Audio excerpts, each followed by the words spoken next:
So thank you so much for coming today. I am really excited that you are here. The topic of today's webinar is PACE, which I'm really, really excited to talk to you about because it transformed my life as a parent and my clinical practice. And I think that there's so much wonderful work within PACE here. So I have a lot planned for us today. I hope we can get through all of it. Fortunately, this webinar is being recorded. So after the webinar, you should receive an email that you'll have access to the webinar for 48 hours. You're welcome to share that link with anybody and so that you can watch it again, or if you're not able to make it live today, then you can watch it after. If this is your first time attending a webinar, just know that nobody can see you, only you can see me. So you cozy up, grab that cup of tea, you can wear your pajamas. If your kids are yelling in the background, I can't hear them, nobody else can hear them. And we're just glad that you are here today. If you have any questions, Maria, who is on our CTR team, our client care specialist, is behind the scenes. She'll be navigating navigating all of the questions that you might have. And I just saw a question here that there's no sound. Can people hear me okay? Let me just make sure. I want to make sure. Oh, good. Okay. People can hear me. So if there's any questions that you have during the webinar about anything that I'm talking about, Maria can help you behind the scenes there. If there are specific questions that you would like me to address at the end of the webinar, I'll be spending about 15 minutes or so answering questions.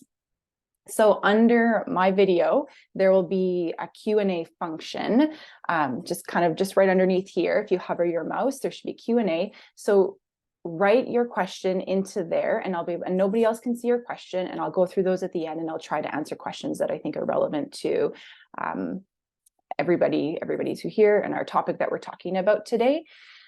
Just make sure that you don't put any identifying information in the question there. So if there is anything else that I forgot about, Maria will probably remind you about it in the chat, and let's just jump right into things. So I think before we even get started, I want to preface, parenting is very, very hard. Everybody knows that. And I think people that say they are, dog parents or cat parents, they're using that term parenting very loosely, because parenting, especially a child with trauma, I kind of liken it to the following analogy. It can be like you are scaling a cliff and your child is at the top and they are all alone. And sometimes it feels like your child is actively working to push you off the cliff that you're trying to scale to reach them, to help them. Or other times it can feel like your child is at the top and they watch you. You're scaling up the cliff and they're calling out to you, "When are you coming? How much longer? When are you going to be here? I'm waiting for you. Are you going to come as fast as you can?" And then other times it can feel like your child is at the top of the cliff. You're scaling it and they flip-flop. One minute they're saying, "How much longer? You're here. I can't wait." And then the next moment you see them out with like a saw and they're trying to cut the rope to get you off from helping them up the cliff. And you are left, what in the world is going on? And those are all those can be all very confusing experiences and all over the place. And this is often what it can be like parenting many children who have had trauma. And it's really, really important to be reminded that it is because important people in their life hurt them, and they have a very hard time receiving the love, receiving the assurance, receiving the guidance that you are so readily extending to them. But that's not why you are here. You want to know, what do we do about it? And that's a very important question. And today I want to talk to you about pretty much the most helpful framework that I know, which is PACE. And it was developed by Dr. Daniel Hughes. It has completely informed my parenting and my clinical practice. And this framework, I think, is very helpful whether you have had a child who has endured trauma, whether you have a child that hasn't endured trauma, or honestly, just any relationship in your life. It's the topic today that we're going to be talking about is catered and tailored to children with trauma, but it is useful and applicable to all relationships.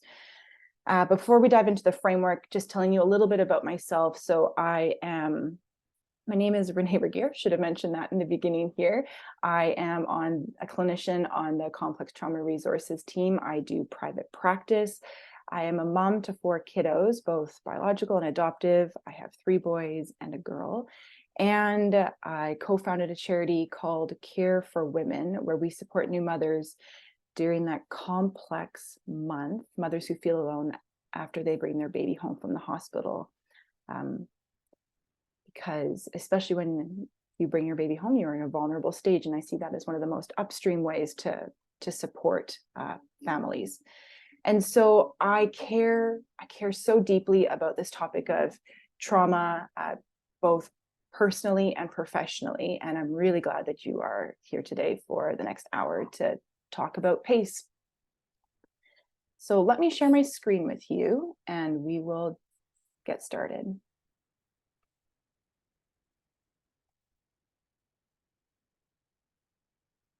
There we go.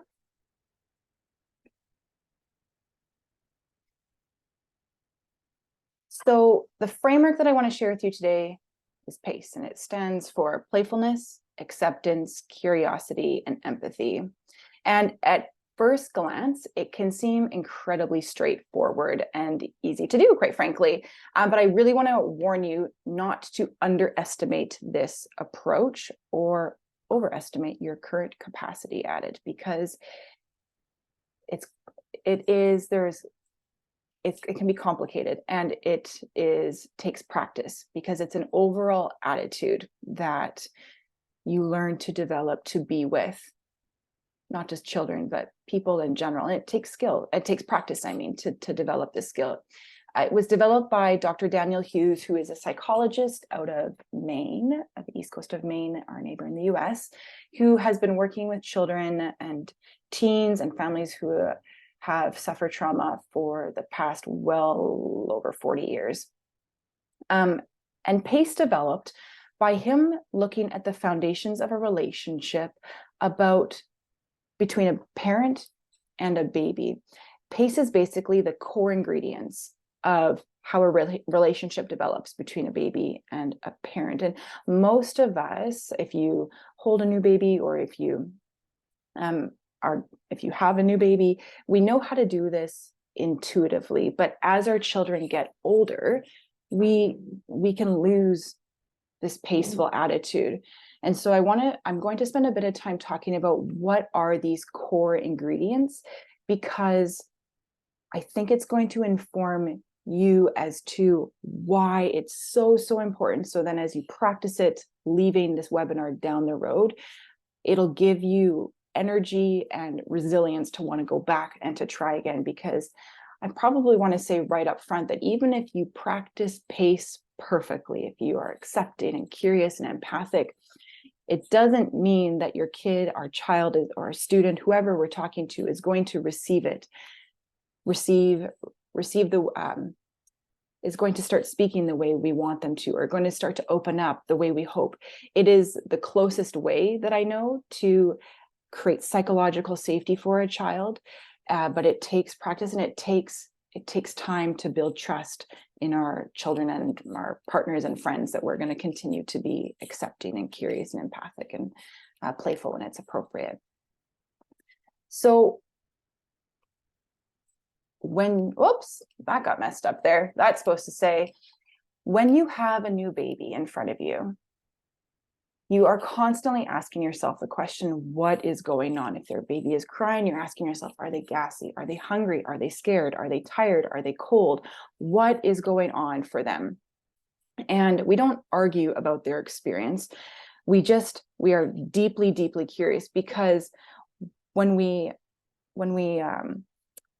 guess at what is driving their behavior, it informs us about what the most appropriate intervention is going to be. What is the best way to address their behavior? And we also don't try and change a baby's reality. It just is. We don't argue with their experience. We don't say, no, you're fine, you're not gassy.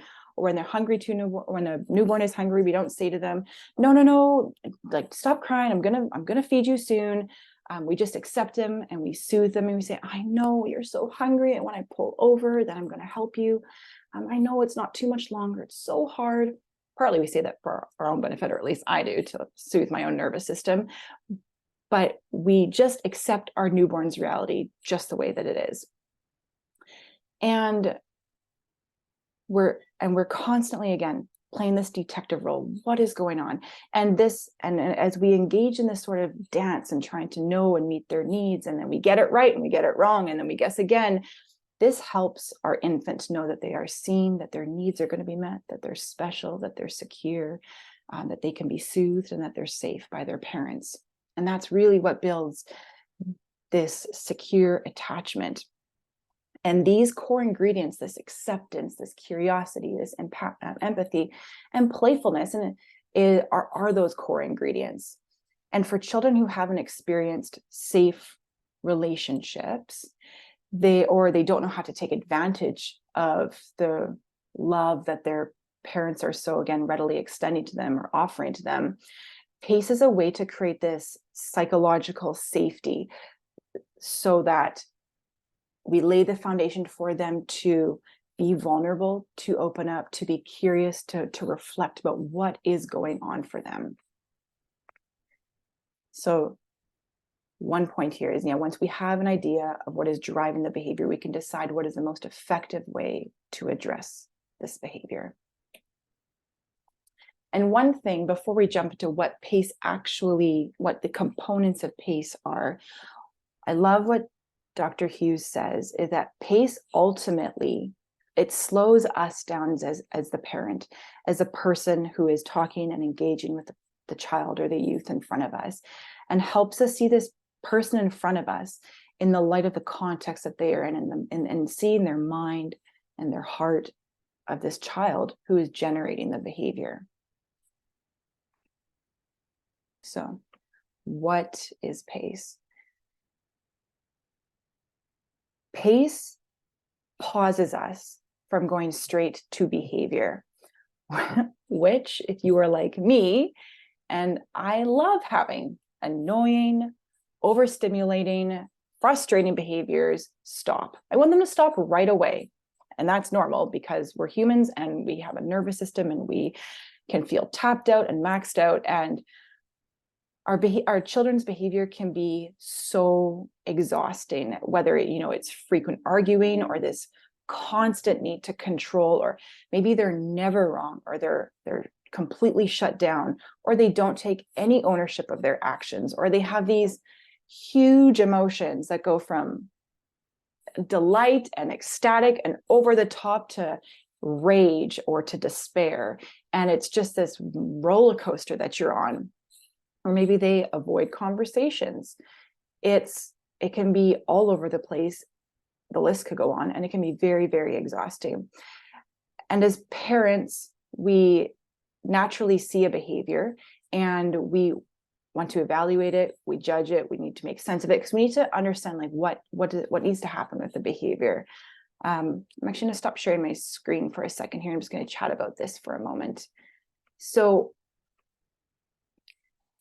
if our children are lying to us, we want to find out the truth. We obviously want the lying to stop. If they're being, disrespectful or lippy to us, we don't like being spoken to in a disrespectful way. If they're shouting, we want it to stop. If they're shut down, we want that to stop too. We want them to open up. But the reality is that behavior is so complex. Behavior is a form of communication. And just like you would guess, like at a baby, what's driving their behavior, their crying, their giggles, their laughter. We need to constantly guess with our children what is driving their behavior, because that is going to deeply impact how we respond and what needs to be done about it. So in this context here, it makes sense, as our children are really young, we can naturally be paceful towards them because they need us, and they're we so obviously can see how helpless they are. And as they get older and their brain develops and they become more logical in their thinking and they have a greater capacity to think, it makes sense that we can lose this pace attitude, and we can really forget, or honestly can go completely to the back of our brains about what caused the relationship to be good in the first place. And we can become way too focused on logic and reasoning and being rational with our children as they get chronologically older. And it's true that as our kids get older, we do need to socialize them. We want them to fit in and to do well in, in families, in the community, in school, and different social situations that they're in. But too often we set a limit or we guide behavior with irritation or with annoyance. And that's really, it's unhelpful. It's understandable why it happens, but it's unhelpful because it actually leads to more disconnection. And it sucks both for us as parents, as caregivers, or teachers and children or youth or students, whoever we're having that relationship with, because it creates this divide between us. And I would argue it is a whole lot more effective to implement structure and boundaries with empathy, which that could be a really new concept, because I know it was for me when I learned about that. If we take a step back and we think about what is the root word of discipline? The root word of discipline is to disciple, which is to teach. And we are going to have the most receptive learners in our children when they feel psychologically safe, close, and connected to us. And I don't think that can be stated enough. The root word of discipline is to disciple, which means to teach. And our children are going to be receptive learners when they feel psychologically safe, close, and connected to us. And I know for me that one of the biggest takeaways I had when I learned PACE was that I could implement clear boundaries and structure and limits, because limits are very important, and our kids constantly push up on our limits, whether they've had trauma or not. Kids are kids. They have immature brains. They have immature nervous systems. They are constantly wanting to know what is the limit of their surrounding around them. So they need limits, they need structure, they need boundaries, but we can do it without irritation, and we can do it without empathy. And we can do it with empathy, I mean to say. And especially if you weren't raised that way, or that's not a familiar concept to you, that can take a lot of practice. So then when you add complex trauma on top of this, and let's say you have a kid who's 5, 10, 15 years old chronologically, but they're relationally much younger, they're delayed because of their earlier experiences, they don't trust our intentions, and they don't trust that we are going to be there for them. They don't trust that we want good things for them. They don't know how to receive the love that we have to offer them. And so PACE is really, really important, because it brings healing to a relationship and creates an environment where children feel safe enough internally to feel sad. And that might sound odd, but when you think about how many times a young child, a young baby, and then a toddler, and then a newborn, I worked backwards there, but those first years, how many times a young child is in distress and how often they are comforted. In good enough situations, that happens hundreds of thousands of times, millions of times, probably. And they learn that sadness is not something that needs to be avoided or shut down or feared, but they can feel safe enough to explore what is going on for them. But children that have had trauma in relationships, or maybe didn't receive that, they don't necessarily have those experiences to know down to their bones that they are safe to feel sad. And when you are in an avoidant state or a shut down state, you can't reflect on things that are hard for you, or why you aren't curious about your internal world, because that that could lead to touching on something scary about yourself or something about yourself that you don't want to know. And so pace is how we can get there to help our kids to learn to reflect about what is going on for them and help them make sense of why they feel the way they feel.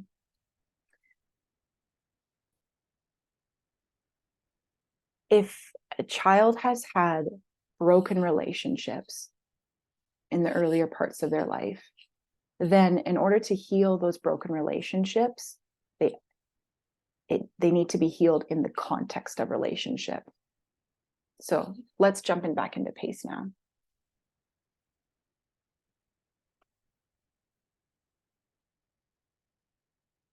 Okay.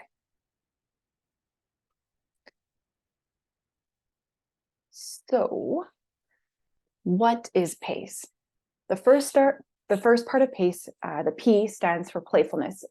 Now, playfulness isn't always appropriate, so we're going to talk about what I mean by this.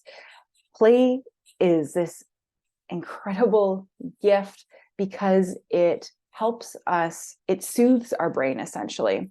It soothes our brain, it calms our nervous system down, it stimulates opioids and it suppresses and dopamine, and that can be so healing to a distressed brain and body. It helps us when people are playful with us, and it helps our children when we can be playful with them. It is never at someone else's expense, though.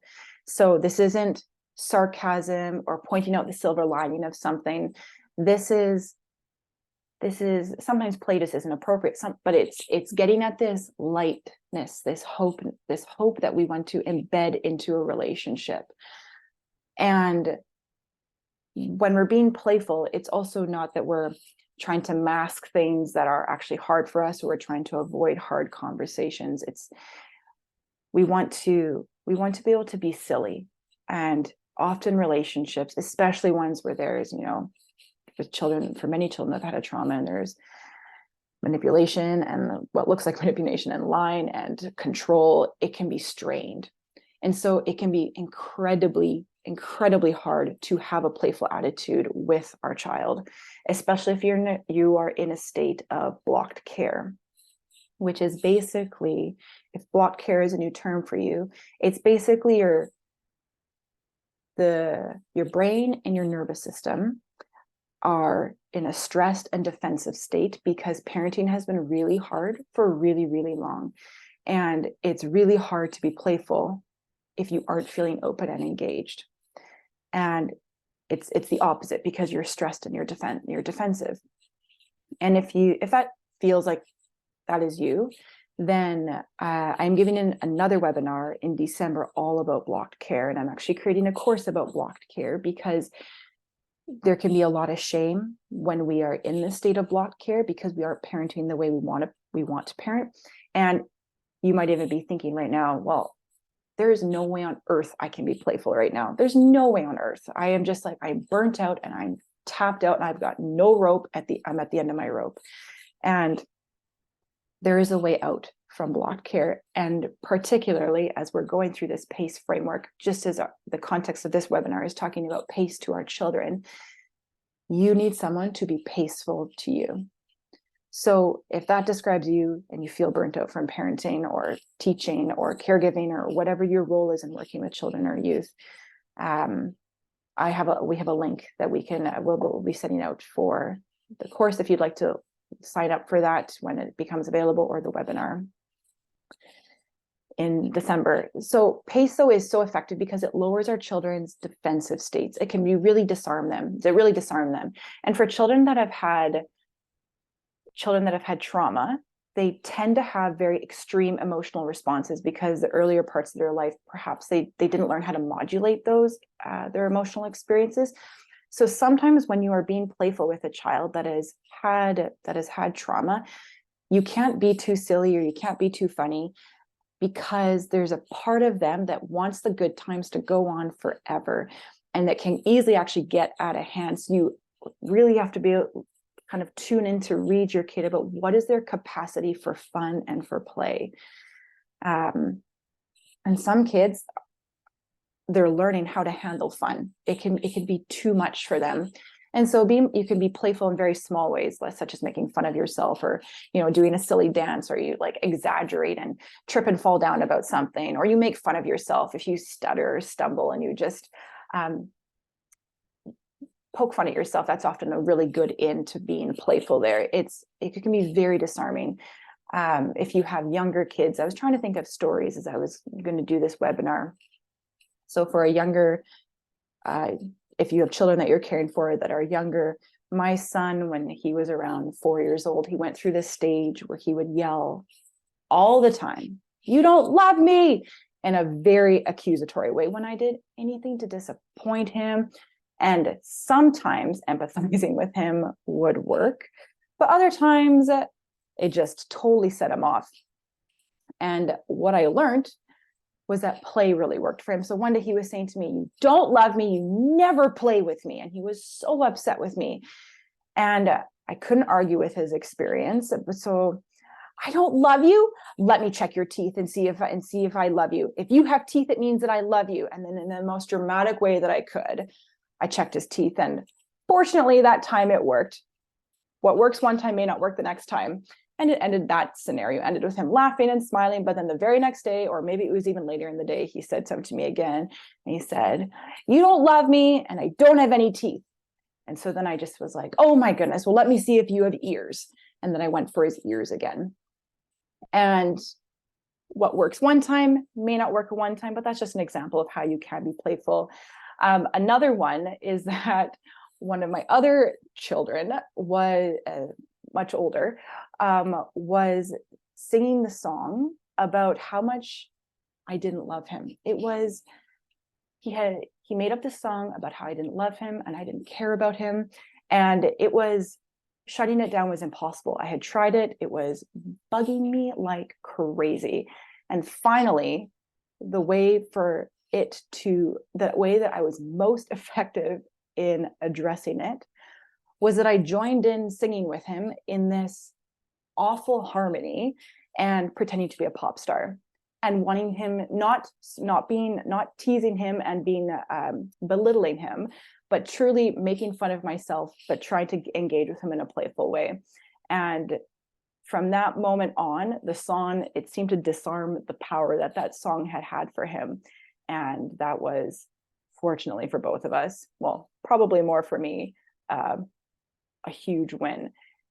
The point of what I'm saying to you with this playfulness piece here is you have to get creative. What works one time may not work another time, but just constantly trying to think about how can you be playful is really important. And so I was thinking about some reflective questions here about like, where can you practice playfulness in your own life? If you are feeling stuck or burned out, how do you have joy in your life? Where do you find laughter? Who are the people in your life that you can laugh with? And how do you practice playfulness with your child? Again, this isn't like a designated play time. This is embedding playfulness, lightness, humor, fun in small ways into your day with your child. And just thinking about like, what is your capacity to poke fun at yourself? Because if we're able to do it to our child, then often that models to them a way that eventually maybe they can do it to themselves. But we often have to demonstrate that time and time again first. So, acceptance. The A in PACE stands for acceptance. And everybody has an inner world that wants to be known. Again, we naturally do this with babies, like we talked about. We just accept their inner world. We don't evaluate their actions to be right or to be wrong. They just are.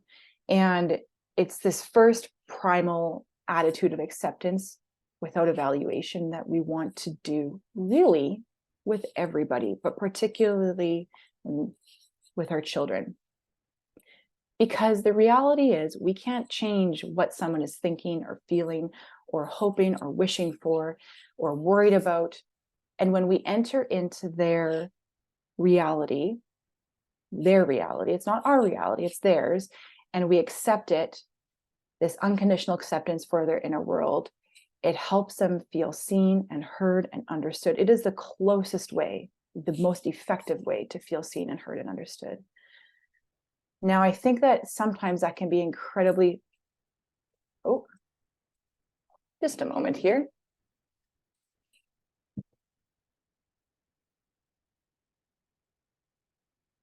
Oh, let me just see it. It seems like the screen is doubled so people can't. Let me stop that. I want to make sure that you can see. Okay, let me share my screen again and make sure that you're able to see this. Okay. Maybe people could just let Maria know if you're able to see this, no problem. Okay, great. Sounds like you're good now. Sometimes this acceptance piece can be really hard to do because it feels like we are agreeing with them, or that we are letting them know that what they think is right. And that's not the case here. There's a big difference. Excuse me. We are just acknowledging their reality. And the important piece behind this is that we're able to put limits on something. We can limit a behavior, but we're acknowledging their inner world, or their understanding of what led to maybe want to engage in a behavior.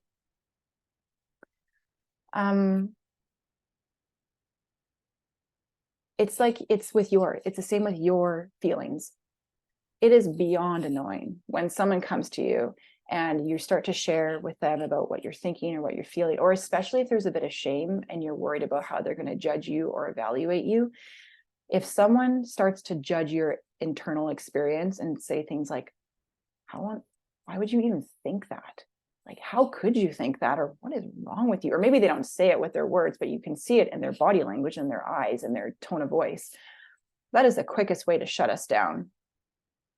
And that's the quickest way to create a chasm between you and whether it's you and a friend or you and your child. If we accept someone's inner life as it is,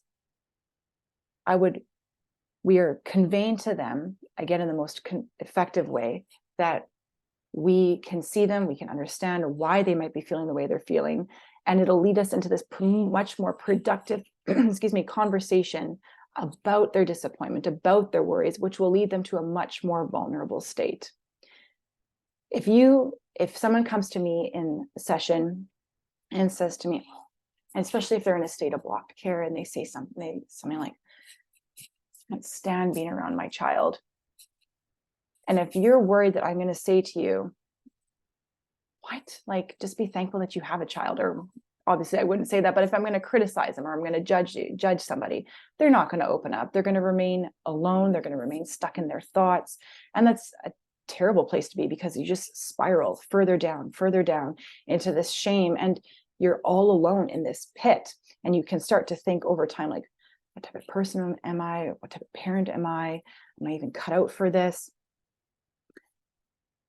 And it's no different with our kids, except they don't even have the reflective capacity they don't have the reflective capacity to think in those ways that we do, just because their brains aren't developed. So then they're alone with these feelings of shame, feelings of doubt that no one is able to offer a different perspective for. So if we are able, before I go there, I want to say something else. I'm going to give you some examples of what are some ways that we can be really accepting in our language towards our children. And there's a difference between being accepting of someone's inner world and limiting a behavior. Just because you want to punch somebody in the face doesn't mean you get to punch somebody in the face. And obviously, as parents, teachers, students, as caregivers, we want to guide our children to make good choices, and we want them to be safe, and we want them to be safe around other people. And providing limits and structure is essential to our role. We have to do this. And ultimately, it makes them feel safe to know what the boundaries are. For example, if you are having a conversation with somebody and you think that it's just a healthy debate and you're engaging back and forth with somebody, but the other person experiences it as an attack, You didn't experience it as an attack. They didn't experience it as an attack, but you both just had different realities while having that conversation. That wasn't your intention. That just is what it is. And that can be communicated. You can articulate to somebody else that your experience was different than theirs, and begin that repair and start this new narrative together. So let me just jump right into showing you, like, I wrote some sample phrases in here about what that looks like. When we're being accepting, we first want to convey it through our nonverbals. So that's our tone of voice. That's the way that we're saying. That is kind of a relaxed face. It's being non-judgmental about what somebody else is thinking or what they are feeling, because we really want to know what is the heart and the mind of the person in front of us. And in the context of behavior, for behaviors that are unsafe, I'm kind of jumping back to the safety piece here. Of course, our first duty is to make sure, because I know that a lot of you work here, have children that have big behaviors. So our first goal is safety. If you have a child that is hurting another child, you need to prioritize safety about the one who's being hurt and separate. And you don't address it in the moment. Most likely it won't be effective to address it in the moment. But coming back to it later, that's when we want to come back to it and reflect. We want to come back and reflect about why they wanted to hurt somebody, what they were so angry about, what was so frustrating for them. And I also think that it's important that we can put limits on the way that something is articulated. There's a big difference between saying to somebody, it feels like you don't love me, you don't care about me, you don't like me, versus more verbal assaults like you're an idiot or you're a beeping witch. Not all words are acceptable either, like swearing and name calling. I don't think that those are acceptable. And at least if, depending on the child you have, you want to work towards not having those be the words and the way they express themselves. And because those things can be experienced like physical assaults in terms of where they show up in the brain and how a person experiences. So just because someone is experiencing a really big emotion doesn't mean that we can articulate it in a way that is degrading or verbally assaultive. So what are some accepting phrases here? If you thought he was coming back, it makes sense that you'd feel betrayed or you'd feel disappointed. It seems to you like no one ever cares about you. It seems to you that your teacher just hates you and no one likes you at the school right now. You are feeling really stupid. That must feel terrible. It feels like you're a failure and you can't do anything right. I can see this is really important to you and I want to understand. It's okay that you're feeling sad, or it's okay that you're feeling angry about it. It's okay, we both feel differently and you have a right to your feelings. These sorts of phrases, they can feel awkward to say if you're not used to saying them at first. And a key to really, again, demonstrating acceptance is so much of the tone of voice. You don't have to get the right phrases correct. If you want to have a phrase that kind of sticks in your mind as you're thinking, like, what is something accepting that I could say right now? Just remember something according like this to this, which would be like, oh, that makes so much sense. You feel sad right now, or that you'd feel that way. You're acknowledging them and you're accepting where things are at.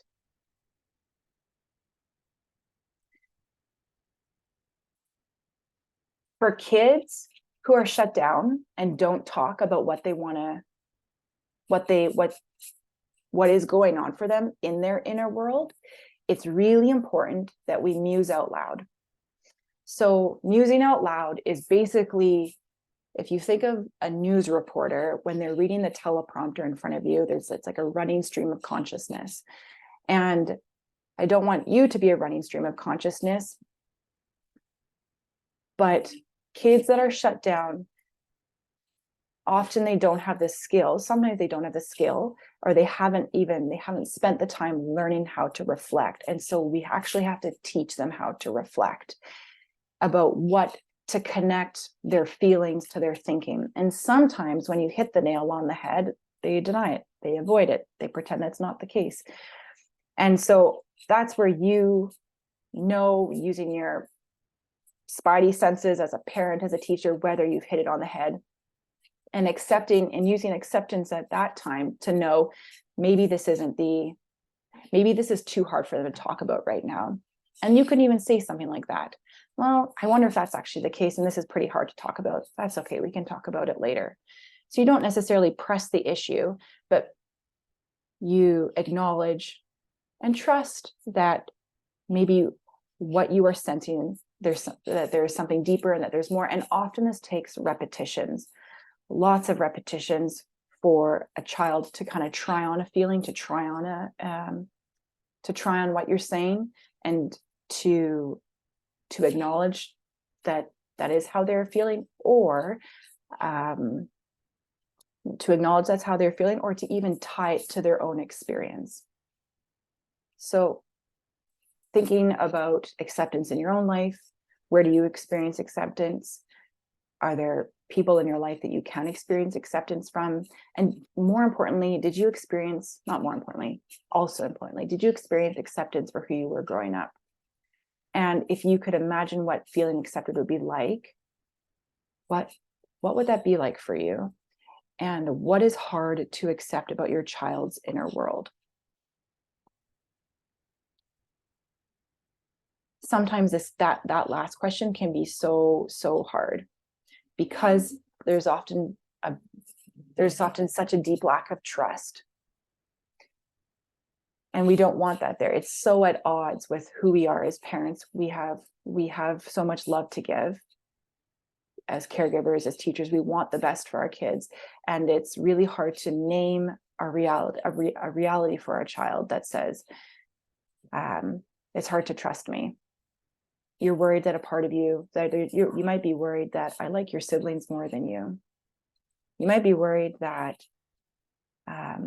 if you have too many big behaviors, if you freak out too many times, eventually I'm going to get sick of you. That would be really hard. Even though we can go to reassurance and we can tell our kid that's never going to happen,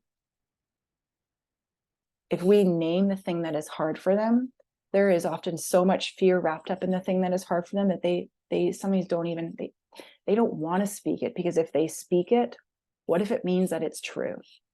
So if we can speak the hard thing for them, acknowledge it, and then provide reassurance that that's not going to happen, or provide the reality check about what about our love for them, that is a healing experience. Again, not one time, many times.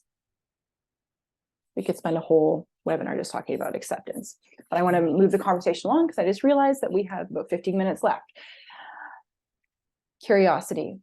Speaking of moving the conversation along, curiosity expands awareness of what an underlying reason is for a behavior. It can be gentle, it can be bold, but it ultimately conveys, I'm very interested in what you think and what you feel. And the key is curiosity without judgment here.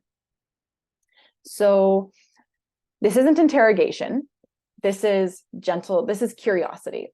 So you want to convey, let me just jump into, I'm going to go to some sample phrases first, and we'll look at some personal reflections here. I wonder if you're feeling overwhelmed about school today. I wonder if you're feeling really overwhelmed about everything that you need to get done today. I wonder if it's hard for you to trust others because of what you've been through. Or I'm wondering if you're feeling scared about the changes that are happening at school. You sound frustrated. Am I wrong? I'm guessing that this morning didn't go so well. You seem very disappointed. It's offering a meaning. It's offering an explanation about something, about why they are feeling a certain way. And often kids are pretty good at telling you, nope, that's not it. Or through their nonverbals, you can tell, yeah, a part of you is feeling this way. And something that I really like in talking with kids is I use language like, I wonder if a part of you is worried about this. Because maybe not all of them is worried. And we all have different parts of us. We know that by, when we're faced with a decision, part of us wants to do it and part of us doesn't want to do it. At nighttime, part of us really wants to go to bed and part of us wants to stay up late to do what we want to do, or be alone or have some alone time. And it's the same way with our kids. A part of them can be really scared or worried or frustrated, and then a part of them isn't. And what it really teaches is, it teaches a more nuanced way of thinking. It's not just black and white, which is developmentally appropriate, but we want them to start to be able to acknowledge these different things that they're feeling. Curiosity also can't be done without anger, because that defeats its purpose. It puts you into a defensive state, and that's incompatible with being curious, with being open and having the capacity to reflect. And this can also be when we're thinking about children that hurt others, helping them make sense of the story about why they did what they did. So why'd you push your sister? Why'd you push your sibling? Why'd you push your student? Why'd you push that student? I don't know. This is a fantastic opportunity for us to start making the meaning, to help our child understand what is going on. Oh, apparently the slides are doing this again. Just a second. Let me share my screen again.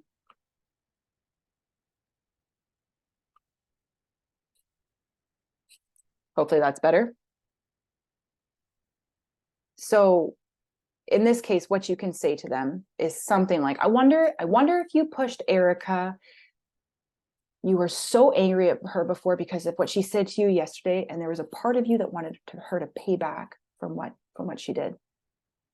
So it's not all of her, it's a part of you, and it's starting to help create this coherent narrative tying what they're feeling to their actions, and it leads ultimately to more productive conversations. Like this is a long-term game here, this PACE model, but it is the best long-term game because it helps ultimately to develop a coherent narrative, coherent ideas about what we think, what we feel, what we want, and how we are in relationship with others. So some personal reflections. Where do you experience people being genuinely interested in you? Did you experience curiosity for your inner world when you were growing up? Where did you feel seen and heard and genuinely curious about? And if someone is curious with you, does that make you feel guarded, or does that make you feel known? Those are really important questions to reflect on, to know your capacity and kind of what might be hard for you going into doing this with others. Empathy, the last one. Empathy communicates with our whole being, our tone of voice, our words that we're using, our body language, what someone else is experiencing, what their reality is. And again, if you are a really big feeler, that can be such a gift, because you can so easily know what it's like to enter into somebody else's pain. But it could also be a really big curse, because you get overwhelmed by their pain. And you can be hard to separate your reality from their reality. And so when you have a child, when you have a person in front of you that is really overwhelmed, something I find really helpful to say, and I say it myself, is their reality is not my own. And that's important, because you want to ground yourself. You don't want two, hold up 4 fingers. You don't want two really dysregulated nervous systems. You want one dysregulated nervous system, ideally not you, and you being the regulated nervous system that ultimately helps hold this nervous system. Let's say this is you. You want someone to come in and to say, I got you. Wow, that would be hard. That is so intense. Man, I'm sorry. That's really overwhelming. No wonder you feel so sad about that. You don't want them, you want them to enter into their pain, your pain, insofar as they can keep it together. Because ultimately, you need a lifeline. You want someone that is going to be sturdy for you. And so some empathic sample phrases you could use would be like, it sounds like you're feeling, I can see that you're upset because that would make sense. You're sad because, again, explain why. That must have been really, really hard for you. It's okay that you feel confused about this. It's okay that you feel upset about this. Any one of these, combination, using your own, and again, sometimes you don't even have to if you don't even know the right words to say, it's so often your tone of voice and the way that you are speaking that conveys empathy. So thinking about, just for time here, there was more that I wanted to say, and I think I'll have to leave it for now just because of the time. I want to answer a couple of questions. If you have any, you can put them in the Q&A, but thinking about personal reflections. Did you experience empathy for your feelings when you were growing up?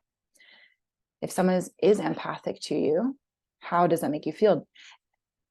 Do you confuse empathy for weakness? So when we acknowledge someone's reality, it becomes a shared pain, and it often gives them the strength to keep moving forward. And they find new strength within them because we are wired to be in relationship. That is the core of who we are as people.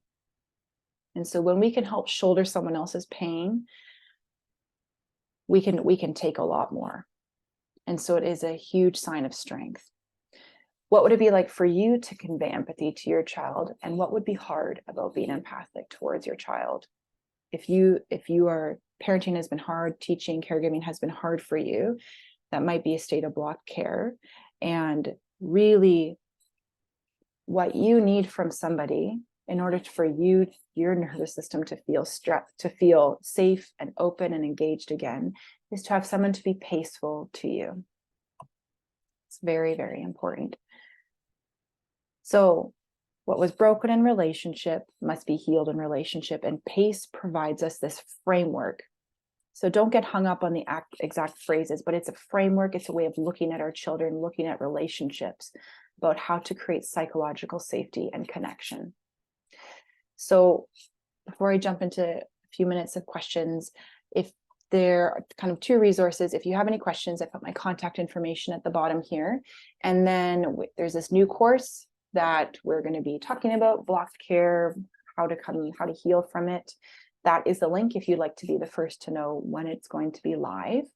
I think Maria is going to put that into the chat. And then Dr. Chuck Geddes wrote this book, Children and Complex Trauma, A Roadmap for Healing and Recovery. And it talks a lot more about how trauma impacts development using our 7 developmental domains to understand trauma. And it's an excellent book. So let me stop sharing my screen and see if there are any questions here.